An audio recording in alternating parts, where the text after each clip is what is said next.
it attacks people's egos when they're being told that their cheese is going to move.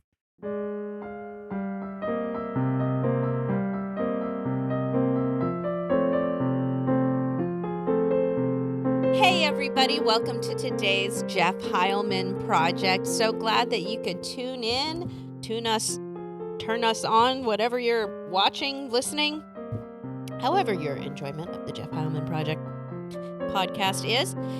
I'm Jessica Heilman, and seated next to me is the one and only Co-host Jeff Heilman. But today, it's I'd say how was your week, but it's actually we're recording back-to-back episodes in all honesty, so it hasn't changed much. Your life hasn't changed much in the last 5 minutes. In the last 20 minutes, yeah. No, not that much. I could ask you how your bathroom stop was, but that's a little TMI for our audience. Today, what we're going to be talking about, Andrew challenged me. For those of you who are watching, Andrew is our producer. And he's also our 18-year-old. He is. He challenged me, and he's like, Mom, you need to do ChatGPT, and you need to find out what other podcasters are talking about. And it wasn't like this was an idea. It wasn't like we were doing anything wrong. We were brainstorming. And he's like, why don't you check out ChatGPT and find out what other... So I was like, okay, I'll do that. So I put into ChatGPT and I said, what are the trending topics for podcasts right now and what podcasts are doing? And it listed, and it was like a lot of, it was wellness, personal finance. It was like everything that we talk about on the show. So I was like, okay, that's good. And one of them was one of the top trending topics. Okay, so everything but true crime. We don't do true crime. That was the one thing that could not be less interested in that. Yeah, no. I know. I'll leave that to Madeline. Yeah. Madeline likes doing true crime podcasts. I'm not a whodunit. But so I don't like being wrong. I don't like guessing who did it, and then like, oh, you mean it wasn't Grandma? I thought Grandma killed them all. No. It was the butler the whole time. Come on. So one of the things that it said that people talk about on podcasts is book reviews, and we've done that before. But I thought because I was looking through topics to talk about, and this book actually the title jumped off into my lap, and it was like, you know what, I should open it. And then there were some bits of it. I was like, man, that's some really good content, because I don't know how many people are familiar with the philosophy mentioned in this book, at least in modern time. It was really popular in 1998 when the book was written. So we're kind of digging out the past and bringing it up, but it's such a appropriate, timeless philosophy that I wanted to bring it up and talk about it on today's episode. And it is dun dun dun dun, the moment we've been waiting for. Spencer Johnson's Who Moved My Cheese. Oh man. And when I was talking to Andrew about it, he's like, what was that? What's that about? Is it a novel? Great. I was like, well, it's actually, it's more than just a book. It's a philosophy. It's a concept. And it's something that I was just marcoing last week, my girl about that book. My girl, Natalie, about how, that feeling of, it's not like second guessing. It's like remember in the 90s or the 80s, pogo ball? Andrew, you'll have to look it up for your own. We had what was called a pogo ball. It wasn't a pogo stick. It was a ball, and it was a gray ball, and it had like an octagon plastic shelf on the outside of it, and you kept it in between your feet, and you bounced on it like a pogo like a pogo stick, but it was had a ball. A plastic ring around the outside. Yeah, it had a plastic ring around it, and you tried to balance. And so it feels like, as adults, it's less about second guessing. Am I doing this right? Am I not doing this right? Because that was teenage years. But now it's like always like having to balance and like trying to stay up on the pogo ball because of all of the shifting and all of the changing and all of the I used to do this and I just did this yesterday, but now it's changed. What's happened, and why aren't things where they used to be, like even just 20 minutes ago, especially in the climate and technology that we're in. And so he talks about it. And so I'm hoping that maybe you can dig back. I've got a couple of prompts in here that I'd like to talk about, but could you go an overall philosophy behind what they're talking about in Who Moved My Cheese? It's Spencer Johnson, Ken Blanchard talking about people and how we get comfortable going to the same place for our cheese, and how eventually the cheese gets depleted and it moves. And it has different scenarios in how to respond to the cheese moving.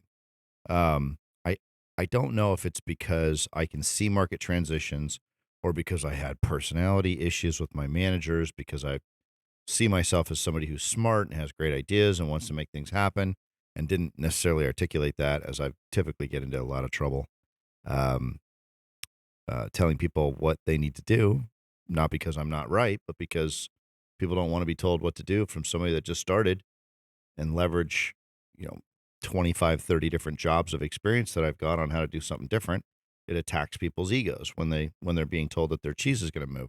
Well, I've never done well at companies where there wasn't much cheese, because they typically get into things become really political when the cheese supply starts to get low. And I'm kind of a wrecking ball for politics, and don't typically do well in organizations that are highly political, that have low margins, high volume, and high stress. I'd rather go where you've got high stress, high pace, high growth, high margins, great product market fit, stuff that's more disruptive. And I'm willing to take the burden on myself to learn how to do something new, to go do the thing that's going to make a bunch of money, because that's where all the cheese is. And most people are like, no, I want my cheese to be here. And we're like, it's not there. There is no cheese there. There's never going to be any more cheese there. This hasn't been cheese here for 20 years, but you're still going expecting there to be cheese. And that dichotomy of innovators versus the rank and file who just want to show up and have their cheese where it's supposed to be. And I understand getting comfortable. I don't really, but I mean, I understand the idea of getting comfortable, because I've always been fired before I got comfortable in a job. In Who Moved My Cheese, it's an analogy of 4 rats in a maze, and they're all going after cheese as rats in mazes do. One is sniff, scurry, hem, and haw. And so he goes through the That's different right. personality types and how they approach the cheese getting moved, because they go to the cheese and it's not there anymore. And so, to your point, one of the key like in order to adapt cheese blocks that he has in his book says, smell the cheese often so you know when it's getting old. And Yep. so I think that really speaks to what you've That's successfully been able to do, is your whole Sometimes I've been successful. it's like every day you wake up and okay. I mean, let's go what's through it going just a on? little bit. I started out in technology. My first job in technology sales, I answered a 2x2 ad in the newspaper for Elon and Kimball Musk in 1995. And I was there 2 months and I didn't sell a goddamn thing. I didn't even know what we sold. What they got acquired for $150 million, we didn't have when I was Yeah. there. We were just knocking doors trying to find out if we should build websites. Like, we didn't know anything. We didn't know anything. I mean, Elon did, because he was coding stuff, but he was trying to figure out, how do I take GIS data that's available now? It's been declassified. And he's not necessarily Put the it into best at being HTML. able to verbalize the vision of what he's seeing. It Well, seems like they're he was 24 when Yeah. we were doing that. Like, the thing is that he was very visionary about it, but we didn't have a frame of reference as a constituency. It wasn't like, oh, you take this website over here and that website over there, and you mush together GIS data that's now been declassified by the government, and you're going to end up with this mapping software. Like, a map was paper. GIS, we didn't know what that meant. We'd never been to a website. We didn't have an email address, and there was no internet from what we could see. So he was so far ahead that the common language had not evolved to a point where people could even understand what he was talking about. But it was cool. Yeah. But what we were doing was cool. We were But trying you're to do something sniffing, cool. and But we're there's sniffing, and we're like, that's an angle. and you're So then in 95, 96, fast forward to the next job that I had was in 2000, IPT Computerland, which was an Apple retailer, before they had the Apple physical stores. They used to go through distribution like every other technology company, and it was a horrible move for Apple. They weren't able to control the brand. They weren't able to control customer service, and there was not very much cheese there at these Apple resellers. There just wasn't. They made their money based on volume. So, That's it not looks where like it's at. Yeah. tech, smells like poop, no cheese anywhere to be made. So I was there 90 days and got fired. And then went into the barcode scanning business. I forgot about that in 1999. So Elon Yeah. Musk in 95, 96, that was super early. 99 was barcode scan. Oh, no, I forgot. Elon Musk 95 and 96. ECR cash register systems with Toby and later in 96, 97. 99 was credit card terminals with Paul. 2000, it was a reseller for hardware, laptops and desktops, Apple reseller. Those were all fails. They were all fails. There was Stinky no cheese. cheese. Yeah, that cheese stunk. Moldy cheese. That cheese would have stunk up everything in your fridge. You would have thrown it out. Not Tome de Chèvre du Pays. Tome de Chèvre du Pays was not on the list. And another one of the building blocks is movement in a new direction helps you find new cheese. Movement in a new direction helps you find new trees. That's so if right. you're coming up to a fork in the road and you've got a decision, you can either go back to the old cheese or go back and the cheese, even the old cheese has been moved. Now what do you do? And the block says to move in a new direction helps you find new cheese. And so I do, as having been here with you the entire time between all of these jobs transitions, a big part of what you were looking for is you never look to do the same thing twice. You can't because it doesn't pay. Right. The breakthrough that I had didn't come until 2003. So 2003, you're like, I feel like I felt like I missed it. 94, 5, 6, 7, 8, 9, 2000, 2001, 2000 crash. And then the breakthrough comes in 2003. I thought it was over. There was no smartphones or social media didn't exist at all. There were no smartphones. And it was going so rapidly, like your growth in your job transitions, while some could consider that as being a failure. But even here, he says in yet another building block to learning how to successfully move with the cheese is the quicker you let go of old cheese, the sooner you find new cheese. That's right. That's exactly right. So to give you props in your cheese hunting process, you were able to continuously sniff, look around, keep moving, and then let go quick, let go, get over it. And not all those jobs you chose to leave. Some of them let you go. None of them. Some of them let you go.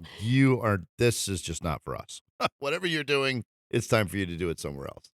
But to talk to those who aren't in the situation to where they are adapting to the cheese moving at such a rapid rate, which is really what was happening in in our tenure of marriage at that time. There is a building block that says it's safer to search in the maze than remain in a cheeseless situation. That's very true. That's very true. And if we look at 2003 was a huge watershed year. I'm in Cabo, San Lucas, not on my dime. This was your dad. So I'm broke, jobless. I think maybe I had a job, credit card collections. I have no money. I can't afford a paper airplane, let alone plane tickets to Cabo. And but he paid for us to go to Cabo in 2023. In 2003. Family vacation, yeah. Family vacation. We went down there, and I was in love with it. It was beautiful. Still one of my favorite places to go. The Westin, Cabo San Lucas, is fantastic. It's this big, beautiful orange kind of semicircle shaped building right on the ocean, right on the El Dorado Golf Club. And and I asked Dan, I'm like, what is working? What do you see? What trends do you see? And I'm so glad I asked him that question because he basically said there were 4 technologies that he saw. He saw wireless starting to pick up a lot. That was he was in the OEM manufacturer space for wireless and networking. Voice over IP telephony was starting to get really big. What we're seeing voice packets over IP telephone or telephony, internet was starting to really go. Um, wireless technology, wireless LAN technology was really hot. Cell phones, biotech, biopharma was starting to really pick up. And he said network security. And I didn't really know what network security was, but it's effectively software that protects your networks from degradation, from source and destination IP, traffic monitoring, all the things that Cisco does. And I thought, well, that's, I don't want to be in wireless because that's wireless. Cell phones were commoditized to me. Biotech, biopharma, glad we have it. Could not be less interested personally. That's just not for me. Anything having to do with health or blood or sick people, I don't want Yeah. to deal with that. Like I go to the gym so I don't get sick, so I don't have to be around sick people. I don't want anything to do with being sick. This is you when I'm having a baby. Yeah, this is me. Just tell me when it comes out. For those of you that are not watching on no. YouTube, my hands are above are in front of my I'm gonna eyes. keep my eyes out of there. You're doing great, hun. Exactly. Pat. Exactly. But network security was interesting to me. Yeah. So if I could find something that was wireless or network security related, that would be interesting. And turned out later that summer, I had that conversation with him in July, and That in speaks October, to this block that says noticing small changes early helps you adapt to the bigger changes that are to come. exactly. And that small change of like, hey, we have to secure these networks now that the internet's starting to come full circle. And I got a job, and I went from 20 grand to almost $700,000 in income in 1 year. It was a watershed moment. It totally wrecked. You want to know about one of the scariest things you asked me in the previous podcast? Scariest thing when you were broke, getting held at gunpoint on my paper route, and then the scariest thing when being wealthy. Once you start making money, it's really about health. Like you just don't want you don't want to die. You don't want to degrade. You want to be in good shape, and it takes work and it takes diet and all that stuff, and hopefully some good genes. And still, it's not a guarantee of health. But losing your health, I think, is as a wealthy person is the scariest thing. But the thing becoming wealthy, I remember I was kind of taken to the woodshed by my sales manager at that one company. He was like, "You're not doing your job, and I don't think you can work here Yeah. if you're not going to do your job. I need the guy that cold called me 15 times to get the interview to be calling 15 times an hour to get the people on the phone so we can get the meetings. And otherwise, today's your last day." And that was just terrifying. Like, I'd done all this work. I found the best opportunity. I knew I was going to make a ton of money. I could actually be the rock star sales guy that I always wanted to be. And I'm taking care of you and the kids. And I'm just terrified of losing my job. And I'm like, all right, I'm going to figure out a way. And that was, most people would have caved. Like the amount of pressure that I was under at that, they would have caved because it was so much BS that you had to put up with this guy. I love him now, and he did exactly the right thing. But there was something inside of me that allowed my parasympathetic nervous system to go from fight or flight to rest and digest, and the stress started to become fuel. Yeah. Started to metabolize fear of the phone, and I did. And that, if anybody out there is in sales, imagine picking up the phone and cold calling people that you've never met and telling them about a product that doesn't exist, working for a company whose name you can't pronounce. And I started getting like 15 to 20 customer meetings a week. That's not a month. That's not a quarter. That was a week. And I set, over the next probably 8 months, I set 550 customer appointments that led to 179 POCs. That's a proof of concept or proof of value. If you're a sales guy and you get 3 or 4 of those a quarter, you're doing really well. And I had 180 of them in an 8-month period of time scheduled. And then we had a really high close percentage of those, which is probably north of 40%. Typically, I think I booked a few more that. And things were moving along. This is the part of the story where I would say you're enjoying your cheese, but then, oh my goodness, if I will never forget that phone call. You guys were out of town at the convention or whatever, We were in Denver. and you called me and you said, and Rohit shows up. You said, "Oh my God," I'm on the phone, and you're like, "Oh my God, Cisco just bought us." I don't know what I'm going to do. Yeah, because I didn't know if I was going to have a job or. But the reality of you're working, you're commission check after commission checks coming in, and then the cheese is moving. Yeah. But the cheese is moving in a good direction. It's moving. It's like right when you feel like you're getting comfortable. That's right. This is a good amount of cheese, and then even at the success level, the cheese moves. It's not all just cheese getting taken away and you're broke and now you're starving again. Now it's the cheese is moving and what do I do? Who am I now that I'm not that person anymore or not asked to be that person anymore? So as we close out, I would highly encourage anybody who'd like to order the book, Who Moved My Cheese, to order it, read it. It's less than 100 pages. You will not be missed if you don't, whatever. I don't even know what I'm trying to say. Sometimes it happens. But here is the synopsis as we close out today's episode. The handwriting on the wall is change happens. They keep moving the cheese. Anticipate change. Get ready for the cheese to move. Monitor change. Smell the cheese often so you know when it's getting old. Adapt to change quickly. The quicker you let go of old cheese, the sooner you can enjoy new cheese. Change. Move with the cheese. Enjoy change. Savor the adventure and enjoy the taste of new cheese. Be ready to change quickly and enjoy it again and again because they keep moving the cheese. Yeah.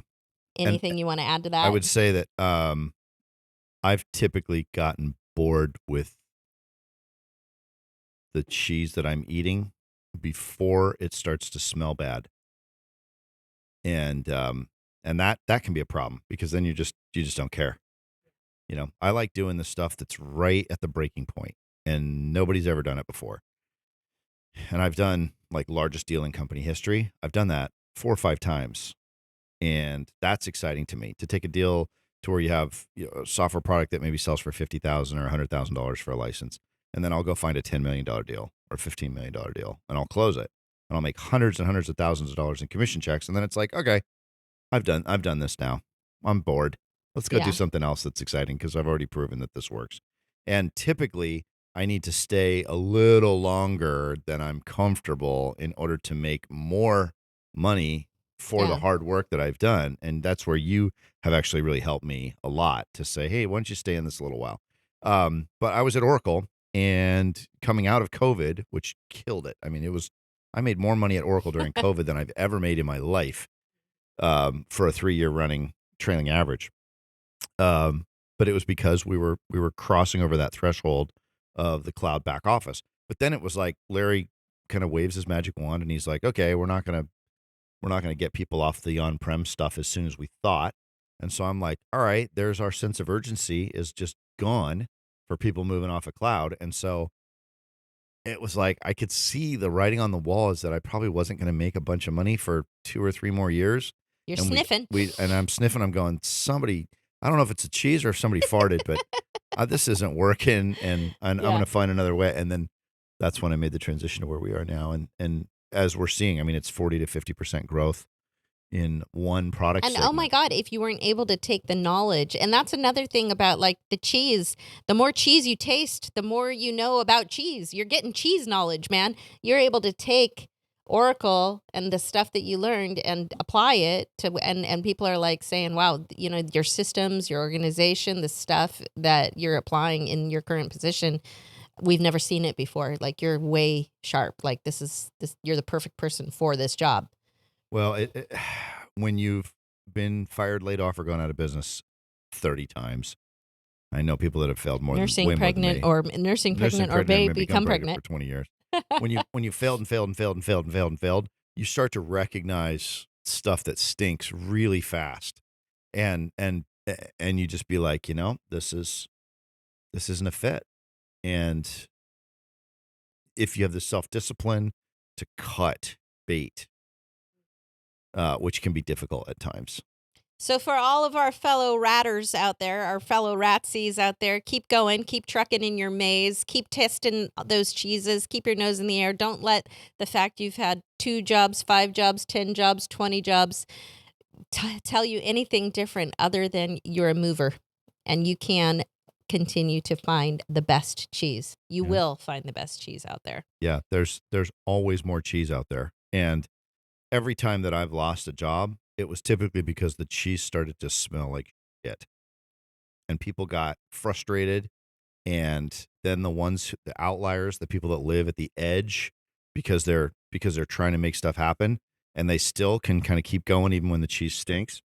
They're typically murdered by the B players and the C players who they just can't handle anything shaking up their environment, and they blame it on the people who are actually the innovators that can help make things happen differently. But if there's more of them than there are of you, then in the court of public opinion, you just look like an asshole. And I think that's probably what's happened most of the time when I've gotten fired or laid off from jobs, that the cheese was starting to look like shit and smell like shit, and it was horrible cultural problems. It was not a fun place to work.